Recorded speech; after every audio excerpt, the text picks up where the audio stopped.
Big ബോസിൽ നിന്നും ഇറങ്ങിയതിനു ശേഷം ജാസ്മിനും ഗബ്രിയും ഉദ്ഘാടനങ്ങളും മറ്റുമായി വളരെയധികം തിരക്കിലാണ്.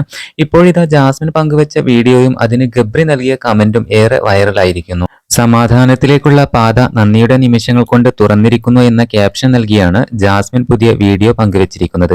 ഒരു കായൽ തീരത്ത് ഊഞ്ഞാലാടിയും കായൽ തീരത്തിലൂടെ നടന്നുകൊണ്ടുമുള്ള ഒരു വീഡിയോയാണ് ജാസ്മിൻ പങ്കുവച്ചത്. ക്യാമറമാൻ കൊള്ളാം എന്നാണ് ജാസ്മിന്റെ വീഡിയോക്ക് ഗബ്രി നൽകിയ കമന്റ്. ഗബ്രിയുടെ കമന്റിന് നീ ആര് എന്നും ജാസ്മിൻ മറുപടിയും നൽകിയിട്ടുണ്ട്. എന്നാൽ ജാസ്മിന്റെ ആ വീഡിയോ എടുത്തത് ഗബ്രി തന്നെയല്ലേ എന്നാണ് പ്രേക്ഷകർ കമന്റിലൂടെ ചോദിക്കുന്നത്. ജാസ്മിന്റെ ഈ ചിരിക്കു പിന്നിൽ ഗബ്രിയാണ് എന്നൊക്കെയുള്ള കമന്റുകളും വരുന്നുണ്ട്. എന്നാൽ ജാസ്മിനെ വിമർശിച്ചുകൊണ്ടും ധാരാളം കമന്റുകൾ വരുന്നുണ്ട് എന്നുള്ളതാണ്. ബിഗ് ബോസിലെ ഊഞ്ഞാലാട്ടം കഴിഞ്ഞു, ഇനി റിയൽ ലൈഫിലെ ഊഞ്ഞാലാട്ടം, ഇപ്പോൾ കുഴപ്പമില്ല എന്നൊക്കെയാണ് വിമർശിച്ചു കൊണ്ടുവരുന്ന കമന്റുകൾ.